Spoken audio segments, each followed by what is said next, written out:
Greetings.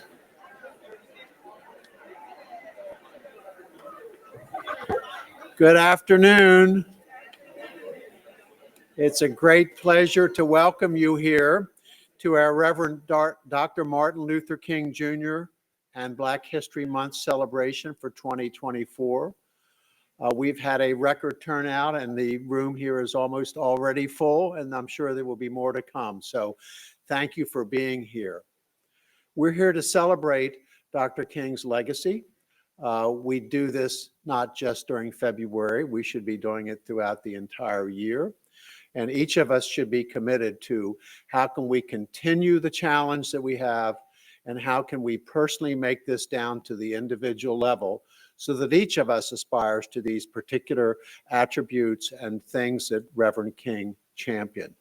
We have an outstanding speaker for you today, and I think you'll enjoy the program.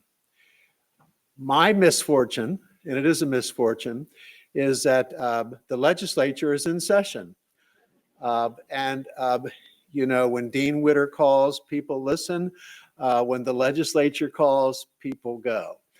So I will have to be down at that session today starting at 1 o'clock. So I am deeply apologetic that I will not get to stay for your entire celebration.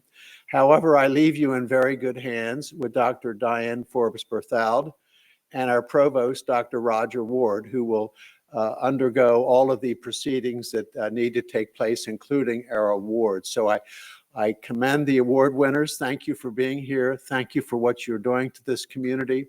And I thank you all for participating in a vibrant UMB community. With that, I'd like to introduce, hold on, I got to get to the right page here, Kevin Carr, who was here last year as part of the Coppin State University, who will now perform Lift Every Voice and Sing, accompanied by keyboardist Winston Gray.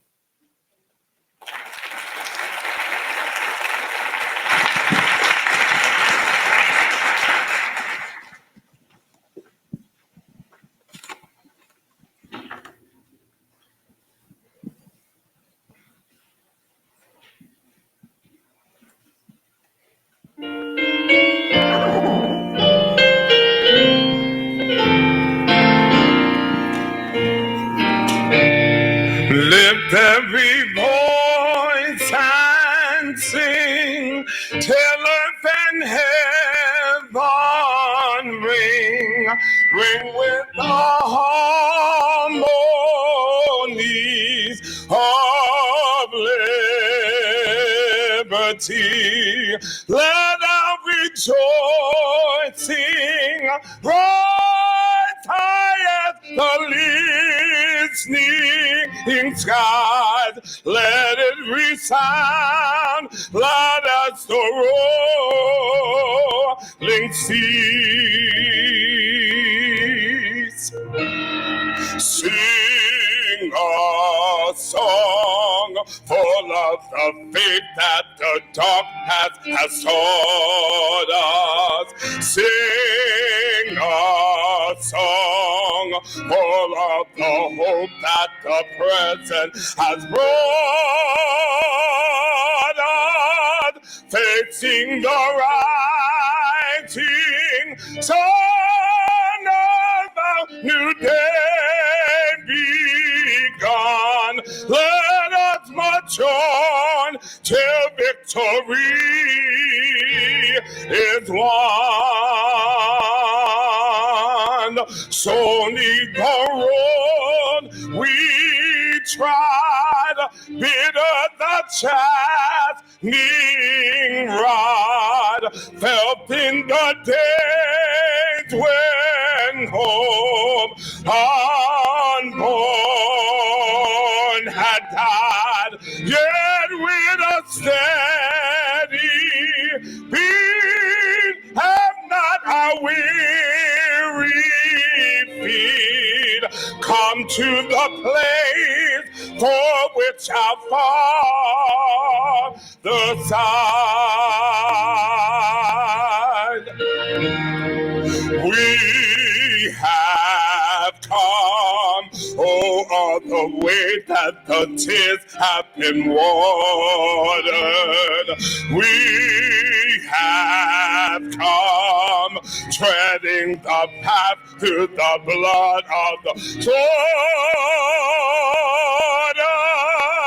out of the gloomy path, till now we stand at last, where the white gleam of our bright star is cast.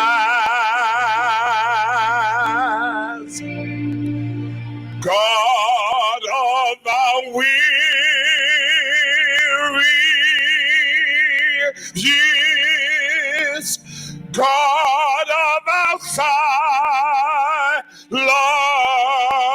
tears, thou who hast brought us stars torn the way, yet with a steady beat, have not our weary feet to the bright palm, what of our weary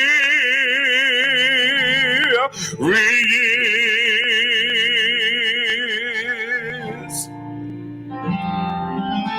We have come, oh, all the way that the tears have been slaughtered.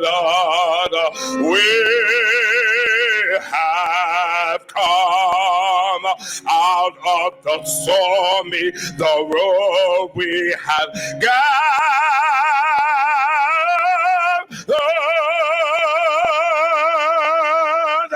God of our weary years, God of our silent tears, to the white gleam of our bright star is cast.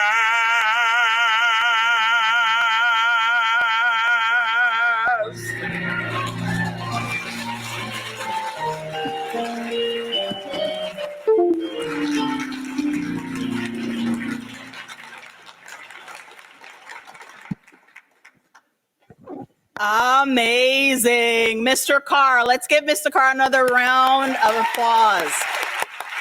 Wow. Good afternoon, everyone. And happy Black History Month. Happy brunch for MLK. My name is Diane Forbes Berthoud. I'm Vice President and Chief Equity Diversity Officer at UMB, and pleased on behalf of the President and my office to share this amazing opportunity with all of us to celebrate Black legacy, history, and culture. Thank you to Dr. Gerald, Mr. Carr again, Mr. Singleton for that beautiful rendition of Lift Every Voice and Sing. Today's keynote speaker will talk with us about hope being a to-do list. Ms. Goss Graves says hope is central to her work and believes it was for Reverend Dr. Martin Luther King Jr. as well. Quote, "We are working on women's rights work at a challenging time in our history. I know that many folks are deeply worried about the state of our country, and rightly so," Goss Graves said. "It can be challenging to find hope when it is unclear when and how in the end we will prevail. Dr. King's life and legacy is a reminder that we must force ourselves to hold on to hope. In our darkest times, we can find light," unquote. I am honored today to welcome Fatima Goss Graves, our keynote speaker for the 2024 Martin Luther King Jr. Black History Month celebration. It is wonderful to continue this legacy of Dr. King and celebration of Black history, and it's even more important in this time in our democracy. Martin Luther King once said, quote, "Make a career of humanity. Commit yourself to the noble struggle for equal rights. You will make a better person of yourself, a greater nation of your country, and a finer world to live in. That was in a knock at midnight. At UMB, we make that commitment, that noble struggle for equal rights every day. Equity and justice are a core part of who we are. We embrace and are committed to diversity, and we value inclusive and just communities. We oppose racism and oppression in all its forms. Despite the cultural and the political environment today, we at UMB are committed to continuing that ongoing struggle and commitment, working to support dialogue, advance development, diversity through research, engagement, community-based participatory work. We're pleased to have launched our first diversity strategic plan and continue to serve the state, Baltimore City, the US, and the globe. Fatima Goss Graves is a nationally recognized leader in the fight for gender justice and an expert in law, policy, and culture change. She is president and CEO of the National Women's Law Center, president of the National Women's Law Center Action Fund, and a co-founder of the Time's Up Legal Defense Fund. Side note, in our conversation earlier, she said, I hope you're not going to read all the long part. The long part is not going to be about me. And I was like, yep, we're going to read every single word because she's amazing. So I'm going to keep going. Fatima has a distinguished track record working across a broad set of issues central to the lives of women and girls, including income security and COVID relief, equal pay, ending sexual harassment and violence, health and reproductive rights, education access, and workplace justice, with a particular focus on outcomes for women and girls of color.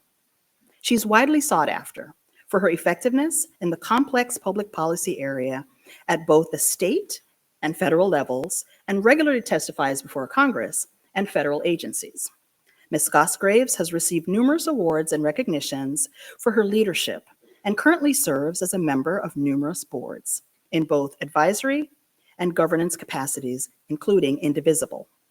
She has appeared as a legal and social commentator on CBS, MSNBC, BBC, CNN, PBS, and NPR, and has been published and quoted in numerous outlets, including the New York Times, Wall Street Journal, and the Washington Post. She's a graduate of UCLA and Yale Law School, but we won't hold that against her, and resides with her family in Washington. I'll let Dean Hutchins deal with the other part of it. Please join me in welcoming the 2024 Martin Luther King Jr. Black History Month keynote speaker, Ms. Fatima Goss Graves. Fatima?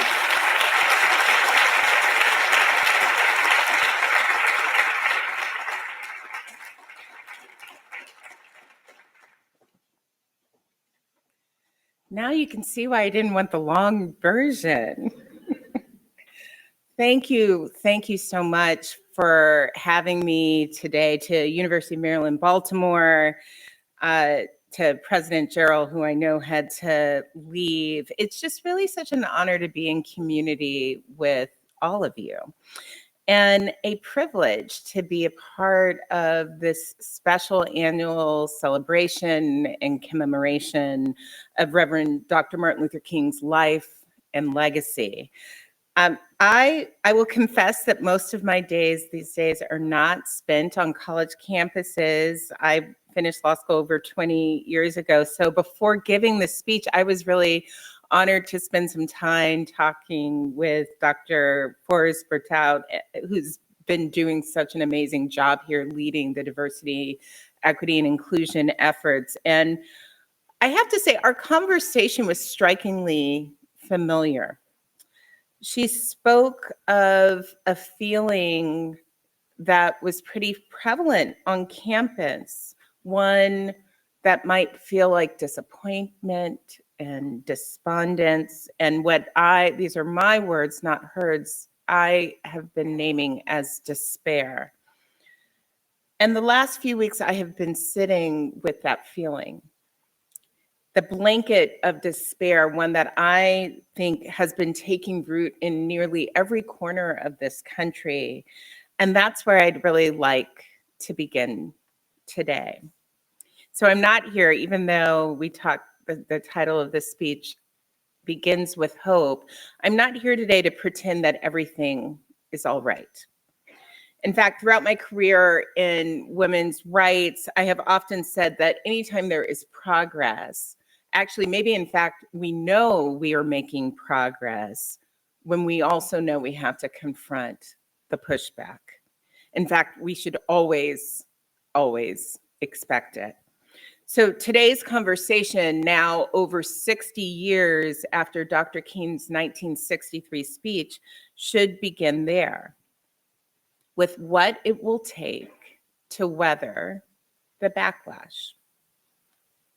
Because today we find ourselves, and I want to speak very plainly about it, we are finding ourselves in the midst of a really extreme assault on any form of equity and justice. In my view, it is an unflinching effort to calcify white and male hierarchy in this country. In June of last year, the Supreme Court found that the affirmative action programs at the University of North Carolina and at Harvard violated the 14th Amendment of the Constitution. The decision itself was actually very narrow. Yet what came next was a whole lot of uncertainty. And although many colleges and universities began with robust affirmations of their commitment to racial diversity and equity, I am quite hopeful that is what happened here. Others saw this as an opportunity to accelerate. So in August, public universities in Arizona axed the use of diversity statements in their hiring process. In December, an Ohio House committee cleared a bill that would eliminate nearly all diversity and inclusion training requirements in Ohio's public colleges and universities, and actually went further to propose a barring of taking stances on any topics considered controversial. Now, I'm not really clear what that language means, but I can guess it might include topics that are as controversial as racism. And as I paint this picture, I'd be remiss not to mention the campaign against and the ultimate resignation of Dr. Claudine Gay, the first Black president of Harvard University. From the Supreme Court's decision to Dr. Gay's resignation, the message that has been put forward is loud and clear. It's that you're not welcome here.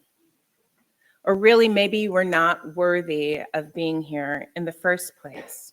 So the season we are in, at this point in history, the oppression we are facing, it is concrete, it is material, you can see it. And even people who like to think of themselves as hopeful, and I count myself as one of those people, and I actually know that you do too, it's hard not to wonder if what we're doing is actually making the sort of difference we need to make right now. And it is therefore hard not to give into the despair. That feeling of despair, it's actually deeply human. It's a deeply human response to this moment, but it is also deeply dangerous because despair actually leads to inaction and ultimately to giving in and to giving up. So in this season of backlash and pain, and I believe the question for all of us then becomes, how on earth do we keep going? Both in a philosophical sense, that's not my background, but also in a deeply practical one, and that is what I am. And so for these answers, I'm going to turn to what we are all here to celebrate today, which is Reverend Dr. Martin Luther King. I will first start with Dr. King's I Have a Dream speech, not its famous words, however, but rather the context that surrounded them. Dr. King gave his I Have a Dream speech in August of 1963. A reminder that was almost 10 years after the Brown versus Board decision. But nevertheless, segregation was remaining entrenched in stores and in public spaces. It was a regular legal practice in employment. And in fact, in every facet of life, there were formal and informal reminders of the racial hierarchy in this country. A racial hierarchy that was reinforced by violence and by terror. Just a few months before that speech, Medgar Evers, the NAACP's first field secretary in Mississippi, was murdered in his driveway in the early hours of the morning, shot in the back at close range. And just a few weeks after that speech, the KKK bombed the 16th Street Baptist Church in Birmingham, leaving 4 Black girls dead. And amidst all of this, there was a backlash that was unrelenting, that was deeply rooted in violence. Dr. King did not back down. He proclaimed that day and continued to proclaim, "I have a dream." So the question is, how is it in the face of violence and terror, can you articulate a dream that this country had not yet realized? He was so clearly a visionary, yes, but also, I believe, he was pragmatic and practical and even political. In the midst of a giant backlash, on the cusp of massive and generational change, and let's face it, that's when the backlash is most acute, he understood that giving hope was the best strategy available. Hope is the only emotion that keeps us moving as humans. It keeps us going. Hope is motivating. It is the only fuel for our endurance in this fight for justice. So I would say that that is lesson 1. We have to find a way to force ourselves to hold on to hope. I have dedicated my career to the idea that all women in this country can live and learn and dream with safety and dignity and bodily autonomy. And it's not overstating it to say that that dream in these last few years has encountered quite the backlash. We saw it with the election of Donald Trump in 2016, just weeks after tapes of him played across the country about how he grabs them in the. We saw a global pandemic and accompanying care crisis that left women at the lowest levels of employment in 30 years, and the country for over a year kind of just shrugged.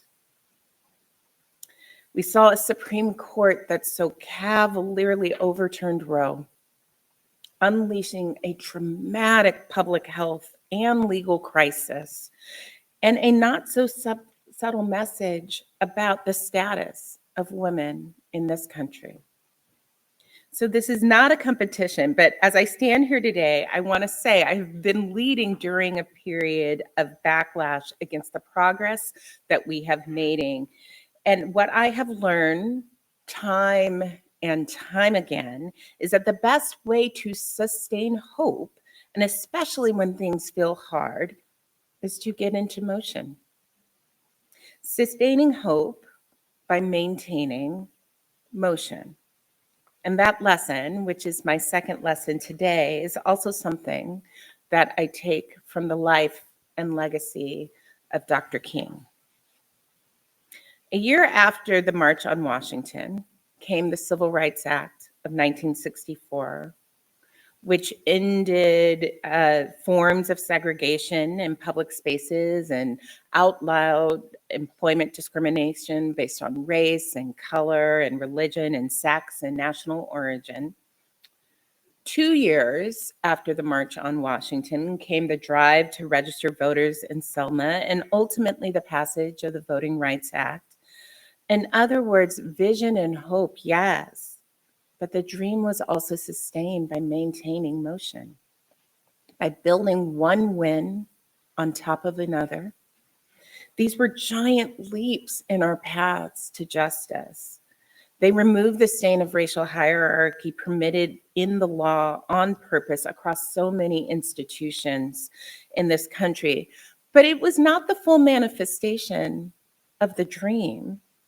And still, Dr. King stayed in motion, building towards that future, employing a range of tactics, growing the movement. See, when you're in motion, and maybe especially when you are in motion, when you are confronting that backlash, it isn't always possible, I get it, to sustain hope, but you must. On the days when you pass historic legislation, yes, and on the days when you don't. So in motion, together. And this brings me to the title of this talk, which is Hope is a To-Do List. So just like the oppression that we face is concrete, our response must be as well. As president at the National Women's Law Center, my team, and particularly our education lawyers, have spent the last months since the Supreme Court decision on affirmative action, charting a way forward. What does it look like to limit the harm from this decision? How do we ensure that schools and workplaces and our economy is diverse as the surrounding communities? How do we ensure that people can be treated equally and with dignity no matter where they sit? How do we ensure that we are not just on our heels, but actually driving forward towards our dream, towards Dr. King's dream? So that's not to say that I am not disturbed or frightened or frustrated by the general direction of the Supreme Court. I could give you a whole talk about that. Or its immediate harm towards Black and Brown students, to the Black women professors who, as of fall of 2021, only make up 4% of full-time faculty nationwide, to the many more who ever wonder whether these are spaces that are actually for them. I understand that fear. I understand the despair. But I also know that the Supreme Court's decision, it was actually pretty narrow. And it would be a giant mistake to race forward and to align ourselves with the most extreme version of this decision's possibilities. We cannot be bullied, even if it is legal bullying, into shifting practices and policies that are perfectly consistent in the law. So instead, and here comes the to-do list part, this is a moment for colleges and universities to rededicate themselves to broader recruitment efforts, to help ensure that underrepresented students of all identities can imagine success in your institutions and understand exactly how to make that happen. This is also a moment to think really hard about your admissions policies and practices. Even if you've always done it one way, that doesn't mean it's not impossible to do it differently. To ensure that the structure that's taken into account the obstacles and the limited resources that students may have faced previously in school, especially during this pandemic. What is your obligation in light of what happened to young people in those years? The new skepticism around legacy admissions is a really good place to start. And getting students in the door, as you know, can only be the first step. Colleges and universities have also, they should be investing in the support structures to help first-generation students succeed, as well as taking school climate seriously, from prioritizing anti-harassment and discrimination efforts to ensuring that the coursework that is taught includes racial and gender lenses. There are practical and concrete things that you can do no matter where you sit.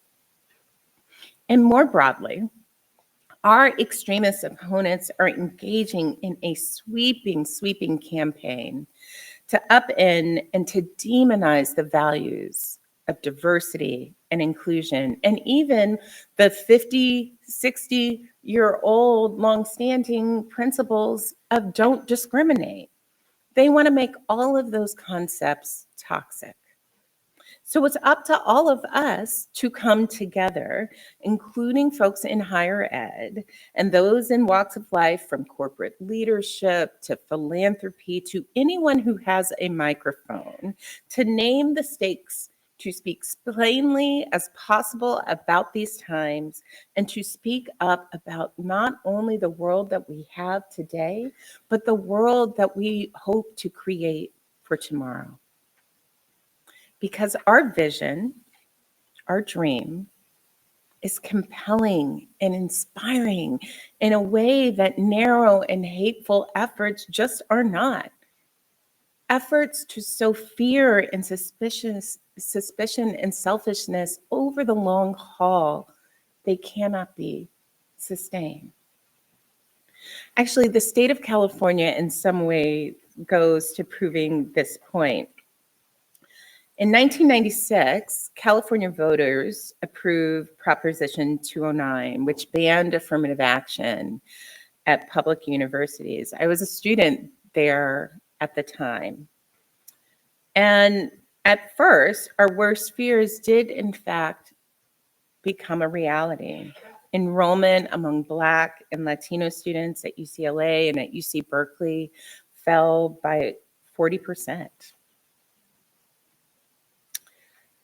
But then action, really, a to-do list of sorts, began. The UC system began testing out a variety of initiatives. For example, top performing students from most high schools were guaranteed admission to most of the 8 UC undergraduate campuses. They introduced a more comprehensive review process to evaluate students' academic achievements more fully in light of the opportunities that were actually available to them. And with actions and attempts like this, over time, they have seen remarkable progress. It wasn't an overnight success. It was that steady and plodding and actually not very sexy work that made a difference. Here's the part you're not going to like. It took 25 years. It was super expensive. It was slow. And I'm sure frustrating, and people felt like they were not making progress. But we have to commit to making a to-do list and putting it into action, because it is those daily actions, the actual chore of fulfilling our dreams, that can make a difference. So I said at the beginning that I am not here to pretend everything is all right. I'm also not here to pretend that everything is going to be all right tomorrow. And I can't give you a timeline. I wish that I could, of a few months, of a few years. And so I guess that is the third and final lesson that I am taking from Dr. King today. That all of us here in this room, we will not live to see the better future that we're all fighting for. And that's because the fight for justice has always been one that is generational. Dr. King knew this when he said the arc of the moral universe is long, but it bends towards justice. He did not live to see so many milestones, so many examples of his dream come to life. I think about 1969, just 1 year after Dr. King's assassination, when Shirley Chisholm was sworn in as the first Black woman elected to Congress.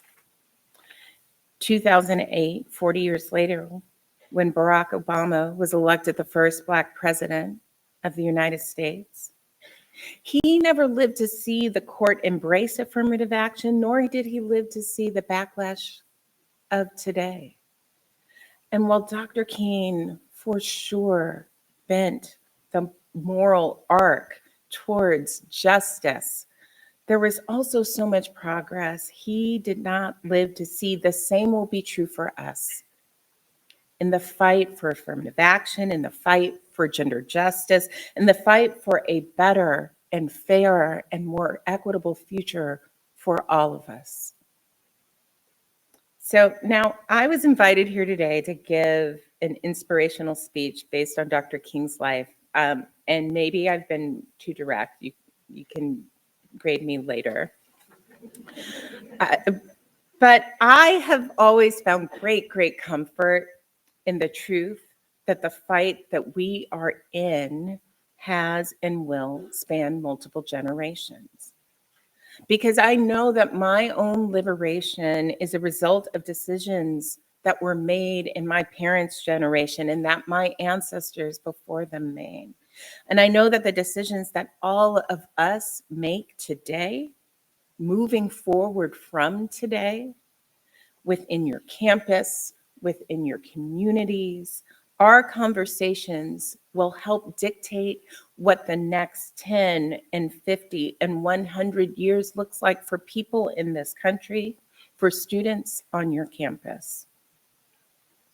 So I began by talking about the general atmosphere on college campuses and in this country, and at this moment and in this time, an atmosphere that can be filled with understandable despair.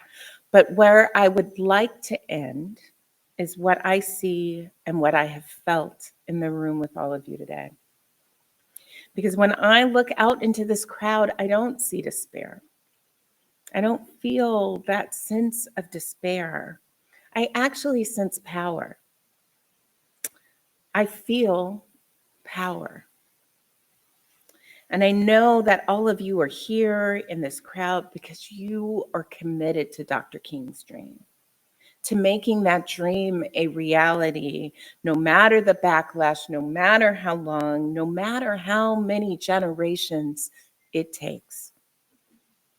Being in your presence, being among your power, it honestly feels easy for me to let go of that despair and to embrace a feeling of hope and even a feeling of joy. So thank you for having me here today.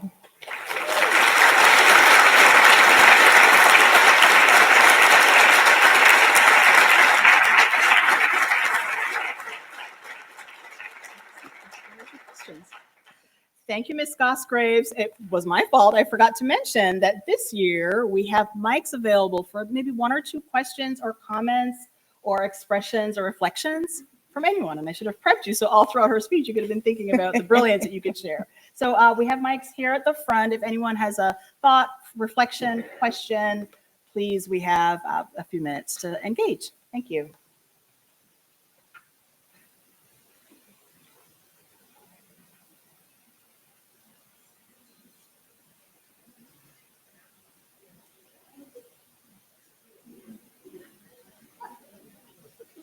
You're still there.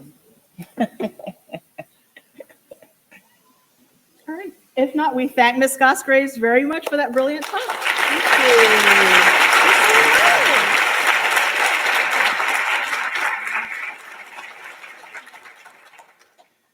you. Wonderful. Thank you so much again. I'm pleased now to introduce our spoken word artist.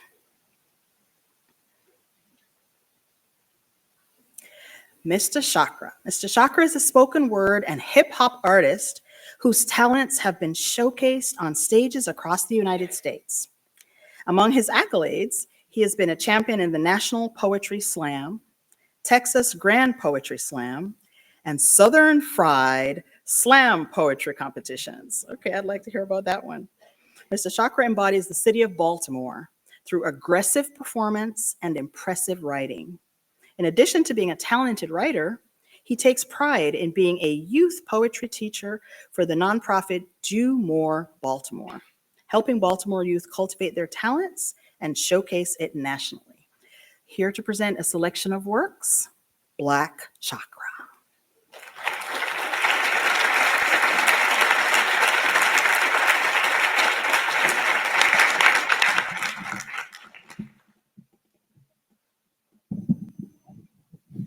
How y'all doing?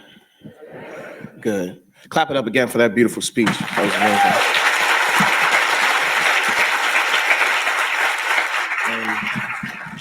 So, how many people here have ever been to a poetry event before?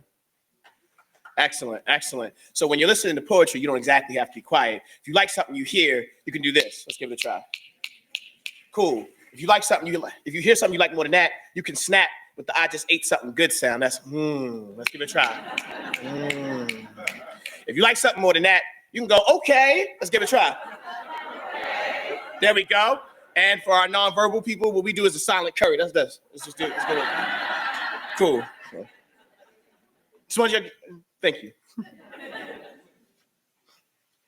You had my people, had your evils, had us whole.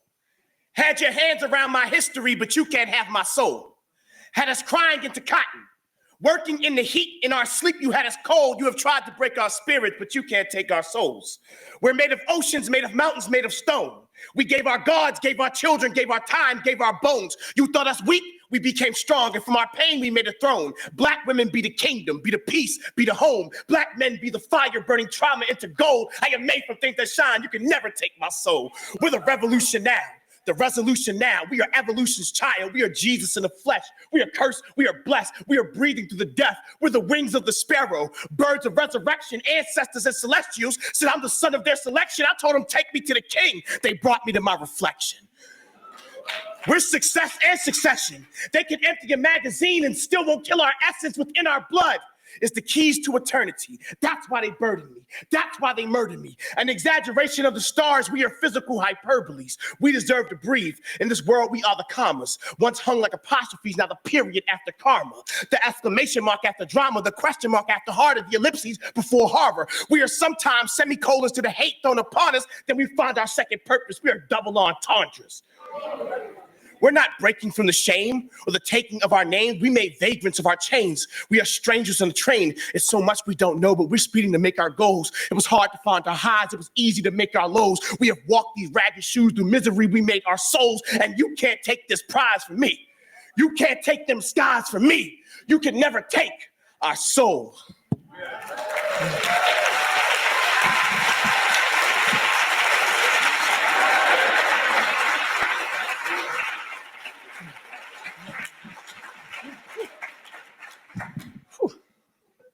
So yeah, I do poetry. Yeah,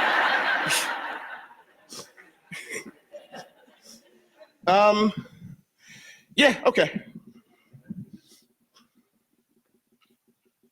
What I tell my son when he says he wants to play for the NFL, we are done with field work. They are too comfortable shooting down the idea of blacks passing from bullets than throwing bullet passes. Nah. Don't care if it's $1 million deal. They want Emmitt Smith, but treat you like Emmett Till. They like their teams divided. Not even Johnny can unite us. They like their black shackle, tackle, concuss, like you ACL tear, but don't drop to your knees. You can kneel for the play, but play with the flag. They throw a flag on the play. Tell you can't play, but this ain't no game to you. $9 million a year ain't change to you, but that contract is them handing change to you. They're stealers of rights who will forgive a fumble but penalize you for holding on to your blackness. You ever wonder how the country fell in love with the sport where the black men hit each other like Mandingo fighting? The whole thing is a slave ritual. Thought our people found freedom when we ran, but now they got you running back. Got you tossing pigskins like bales of cotton, zigzag, shuck a job, Bo Jackson, Bojangles. You looking at this game from the wrong angles. They can never understand your anger when they know shotgun is a play and you know it as a threat. When you know boys who step to the police and met their defensive end. They will deny their involvement when your brain is scrambled. Imagine blacks thinking they found heaven and under a helmet is where you and hell met. But then they'll say, why you all mad? You all madden. Didn't Super Bowl 2018 teach you the only way you'll beat patriotism is if you're willing to lose to their eagle or ego? Why you want to play for them? America ain't no team player. New Orleans ain't seen no Saints during Katrina. In Detroit, they lying to the people because you can't get a win when you're the Browns, whether in Cleveland or LA. They'll charge us wherever we touch down. When you realize your blood is royal, bleeding purple, to ask what you raving about. You get to speaking like a... When you realize your blood is royal, bleeding purple, they'll ask what you're raving about. You get to speaking like a panther, you'll see hawks, and in Oakland, they'll be raiding your house. See the racists rolling coats. So giant, you Tennessee Titans, both from their powers, like your revolution is a cardinal sin. These cowboys will always pack us in coffins. You gotta be faster than a Bangor or a Jaguar just to pay your bills. These descendants of Vikings wanna see you rammed until you killed. We expect them to play the 50, and they still 49ers, and you can't say nothing, no matter how many dead children, Chicago Bears, but because you my son. You too falcon to have your wings clipped. You'll buck when they buccaneer, meaning the lies they'll try to pirate your rights with, you'll fight with. They'll say slavery and genocide you must forget, but always remember when New York got hit with the Jets. Then they'll say you ain't no team player. Tell them the team you play for has red skin because you've been washing tons of blood and it won't come off. My people so fly, we should win an ESPY off lynchings alone. No, son. If they don't respect your struggle, they don't get your muscle, child. You are black. You don't need their field. You're gonna be running your whole life. Thank y'all very much. Thank y'all for your time.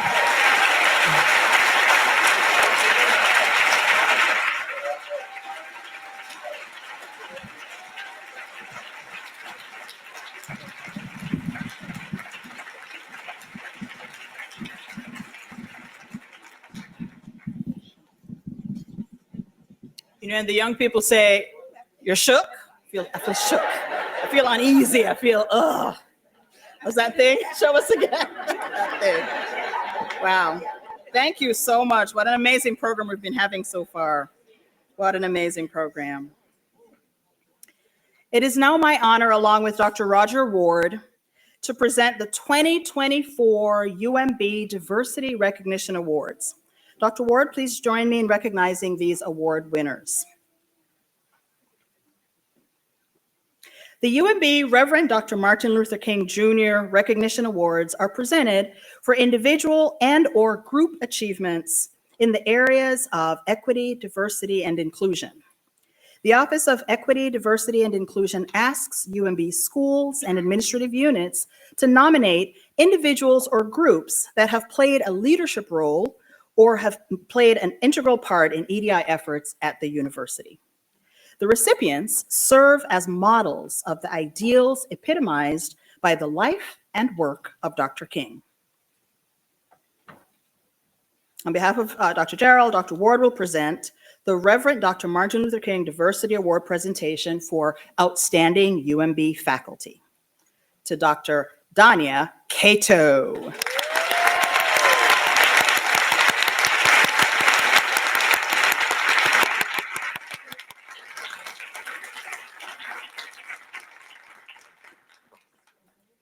Dr. Danya Cato, so you have to stay in pose while we acknowledge you. Dr. Danya Cato, Associate Professor of Practice, Sciences, and Health Outcomes Research, and also Director of Pharmaceutical Health Services Research Graduate Program, the PHSR program. She served in that role from 2018 to 2023. She founded and led a book club for PHSR students focused on equity in health services research and public health more broadly. She also serves as faculty advisor to the student chapter of the Maryland Public Health Association, regularly lecturing on topics related to health equity. In 2020, Dr. Cato received the Robert Wood Johnson Foundation Culture of Health Leader Award. I am pleased to recognize Dr. Danya Cato for her achievements and leadership in the areas of equity, diversity, and inclusion, and for her work to epitomize the life and legacy of Dr. Martin Luther King. Congratulations, Dr. Cato.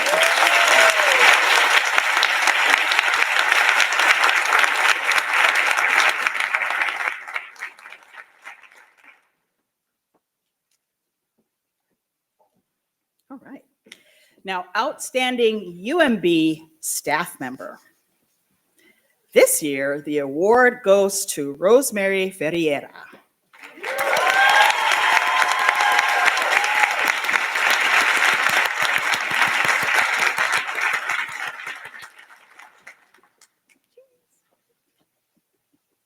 Ms.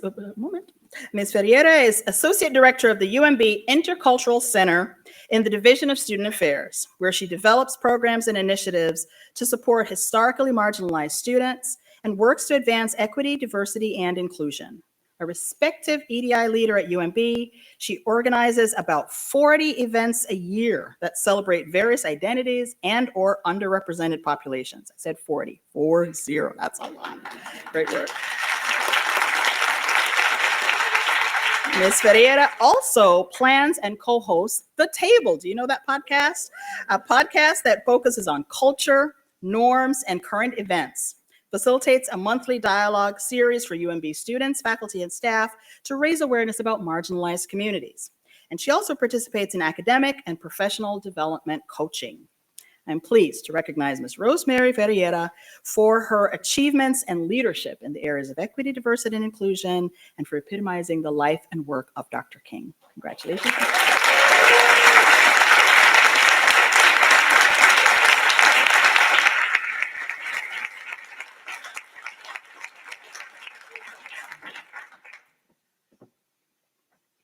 We also have an award for Outstanding UMB Student Group. This year, the award goes to Student National Dental Association, SNDA, from the School of Dentistry. So the SNDA group, please come forward.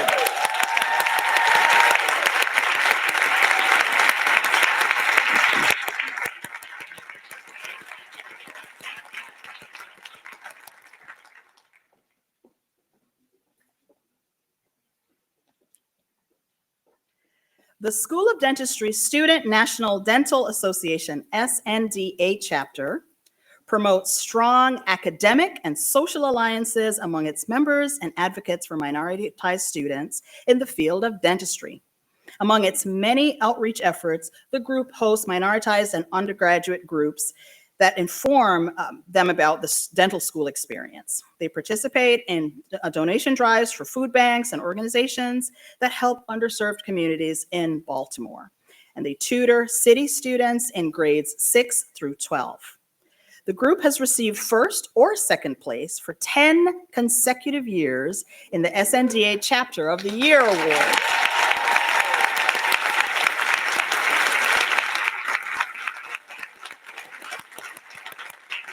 And this is a national competition which assesses fundraising efforts, community service, and new initiatives. A decade, that's amazing.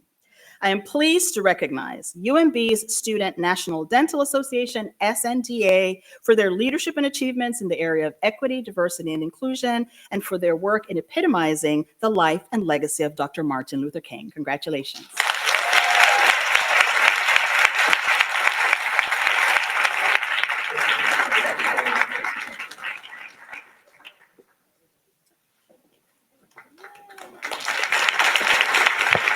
Congratulations.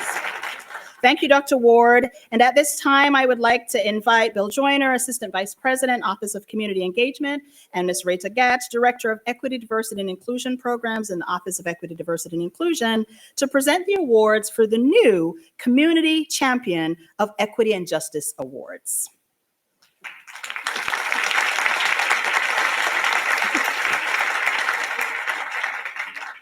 Thank you, Dr. Ward and Dr. Berthoud, for presenting the Diversity Awards, and congratulations again to all our Diversity Award winners. It is now my honor, along with Bill Joyner, to present the inaugural Community Champion of Equity and Justice Awards. The Community Champions of Equity and Justice Awards was created through a collaboration with the Office of Equity, Diversity, and Inclusion and the Office of Community Engagement. These awards represent a small step forward in UMB's acknowledging that oftentimes it is our neighbors who are leading the way in advancing our core values, including equity and justice, in ways that benefit both our communities surrounding our campus and our on-campus community. Before calling this year's winners to the stage to receive their awards, we'd like to share a video highlighting just some of their work that advances the legacy of Dr. Martin Luther King Jr.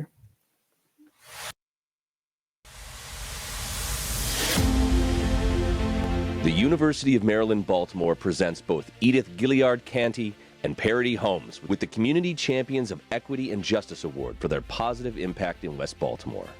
Miss Edith Gilliard Canty, or as she's known in Franklin Square, Miss Edith, has been the president of the Franklin Square Community Association for more than 20 years. I'm here for the long haul. For the last 2 decades, Miss Edith has been working tirelessly to improve her community. She facilitates back-to-school events, writes grant proposals, and helps distribute food to senior citizens, all in an effort to bring back the neighborhood to its former glory.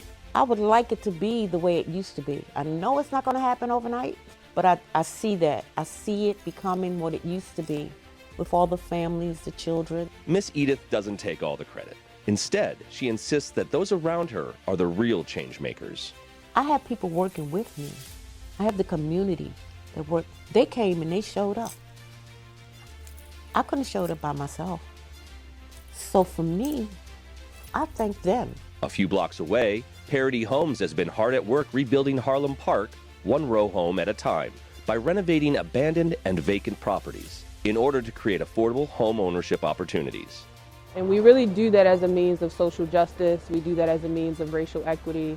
And we do that as a means of really highlighting the beauty in Black neighborhoods that have suffered the effects of disinvestment and distress over the years. Parity Homes has completed 2 homes in 2023 and aims to renovate 20 more in 2024.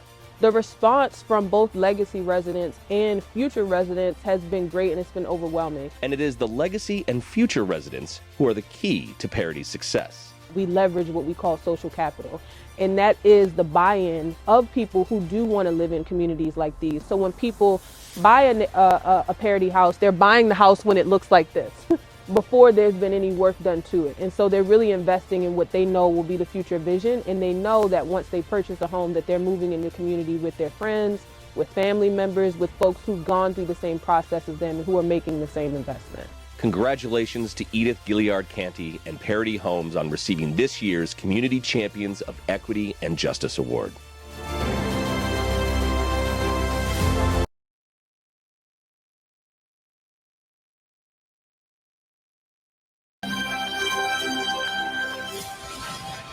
We are so grateful to and proud of this year's winners. Before calling this year's winners to the stage to receive their awards, oh, I'm sorry, I already did that part. Parity Homes. Sorry. Parity Homes, please join us on stage to receive your award for work your organization is doing in the community.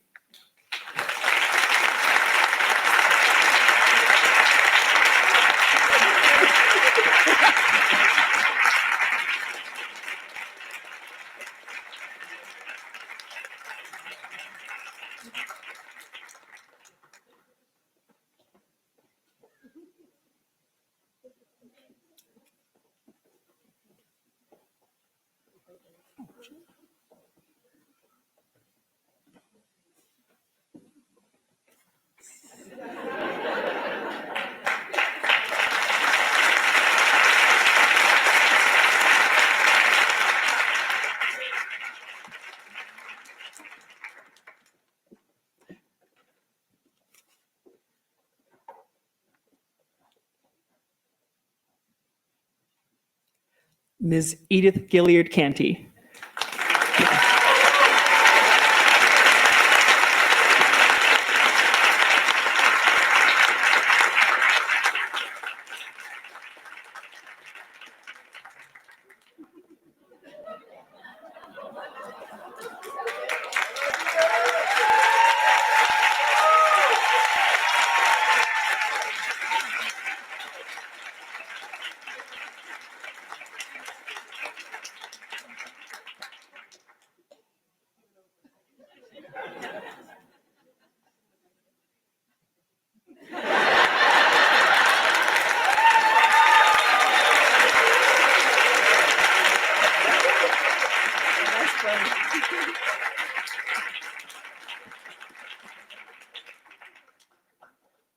That was lovely. Thank you so much, Bill and Rita, and congratulations to Miss Edith and Parity Homes.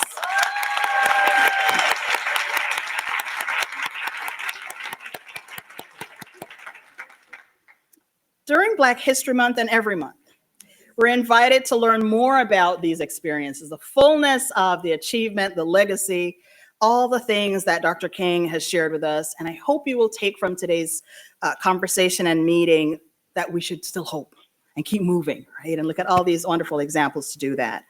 Thank you To Kevin Carr, Joshua Singleton of Coppin State Singers, Ms. Goss Graves, amazing keynote speaker. One more applause for Ms. Goss Graves.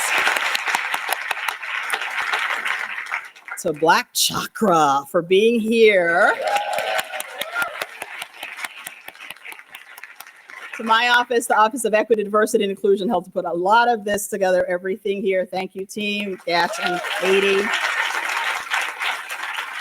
Office of Community Engagement, we thank you, Bill, and the leadership of that office to collaborate. President's Office, Communications, and all of our partners at UMB, and to all of you for celebrating Dr. King's legacy and life. Please join us for a reception so we can keep moving. Thank you, everyone.